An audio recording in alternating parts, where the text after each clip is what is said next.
My name is Pratima Bharti and welcome to my channel. Today in this video I am going to tell you about causative verb let. दोस्तों आज के इस video में मैं आपको बताने जा रही हूँ causative verb let के बारे में। तो समझते हैं किस सिचुएशन में इनका यूज किया जाता है। दोस्तों let दिखाता है आपको to allow और permit someone to do something, यानी किसी को कोई काम करने देना या किसी को कोई काम करने की अनुमति देना। जैसे मान लो दोस्तों कि मैं यहाँ पे हूँ, सपोज दैट, और आप यहाँ पे हो और आप पढ़ना चाह रहे हो और आप पढ़ने की कोशिश कर रहे हो और मैं आपको पढ़ने नहीं दे रही हूँ। मैं आपको पढ़ने नहीं दे रही हूँ। आप कह रहे हो कि मुझे पढ़ने दो ना, मुझे पढ़ने दो ना। मैं कहती हूँ अच्छा ठीक है चलो आप पढ़ो, और आप किसी व्यक्ति से कह रहे हो कि वह मुझे पढ़ने देती है, वह मुझे पढ़ने देती है। तो इस सिचुएशन में दोस्तों यहाँ पे यूज होगा लेट का। इस सिचुएशन में हम लेट का यूज करते हैं। क्लियर है? अब हम लोग समझते हैं इसका स्ट्रक्चर। इसका स्ट्रक्चर है गाइस सब्जेक्ट, लेकिन कैसा सब्जेक्ट? जो अलाउ करेगा, जो परमिट करेगा किसी दूसरे व्यक्ति को काम करने के लिए, वो आपको सबसे पहले यूज करना है। Plus helping verb. Helping verb आपका guys according to sentence, according to tense change होगा। प्लस आपको यूज करना है लेट। लेट भी आपका according to sentence, according to tense change होगा। जैसे लेट है तो कभी हो जाएगा लेट्स, कभी हो जाएगा लेटिंग।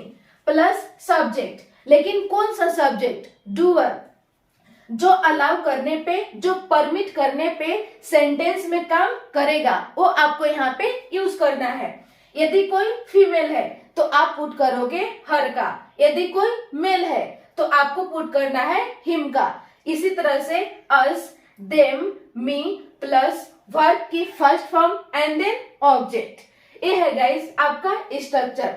अब हम लोग देखते हैं एग्जाम्पल। एग्जाम्पल है वह मुझे खेलने देता है, वह मुझे खेलने देता है। तो सबसे पहले दोस्तों स्ट्रक्चर के अनुसार क्या यूज करना है? सब्जेक्ट, लेकिन कैसा सब्जेक्ट? जो अलाउ करेगा, जो परमिट करेगा किसी दूसरे व्यक्ति को काम को करने के लिए, वो आपको सबसे पहले लिखना है। तो वह मुझे खेलने देता है। कौन खेलने देता है? वह। तो सब्जेक्ट यहाँ पे क्या है? वह, यानी ही। फिर इसके बाद यूज करना है गाइस हेल्पिंग वर्ब। तो ये सेंटेंस है दोस्तों प्रेजेंट इंडेफिनिट का, और प्रेजेंट इंडेफिनिट का पॉजिटिव स्ट्रक्चर होता है सब्जेक्ट प्लस V1 या V5 प्लस ऑब्जेक्ट।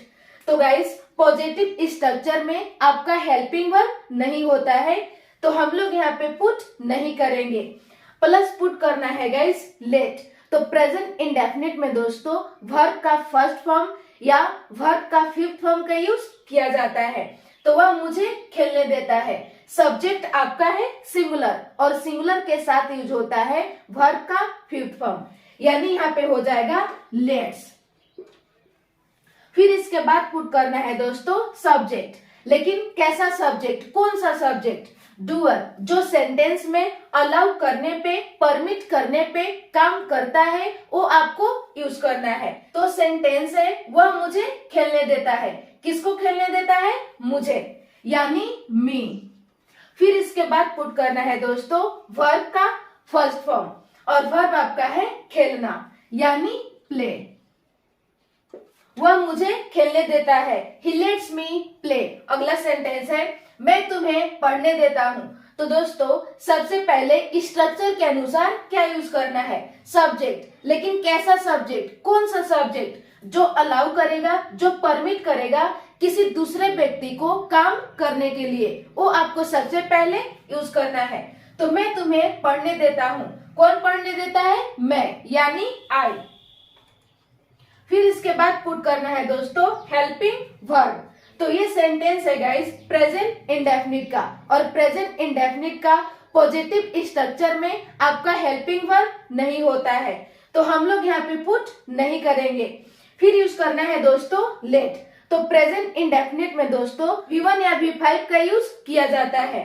तो सब्जेक्ट आपका क्या है? सब्जेक्ट है आई, और आई के साथ यूज होता है दोस्तों V1, यानी लेट। फिर इसके बाद पुट करना है दोस्तों सब्जेक्ट। कैसा सब्जेक्ट? डूअर, जो अलाउ करने पे, जो परमिट करने पे काम को करेगा। तो मैं तुम्हें पढ़ने देता हूँ। कौन पढ़ने देता है? मैं। ये तो हो गया आपका सब्जेक्ट, तुम्हें यानी यू।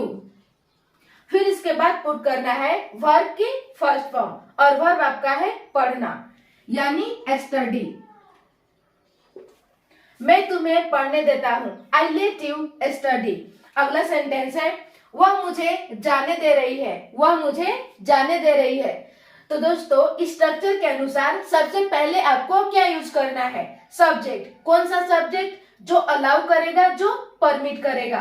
तो वह मुझे जाने दे रही है। कौन जाने दे रही है? वह यानी शी। फिर इसके बाद पुट करना है दोस्तों हेल्पिंग वर्ब। तो ये सेंटेंस है गाइस प्रेजेंट कंटिन्यूअस का, और प्रेजेंट कंटिन्यूअस का स्ट्रक्चर होता है सब्जेक्ट प्लस इज या एम या आर प्लस वर्ब का fourth form and then object.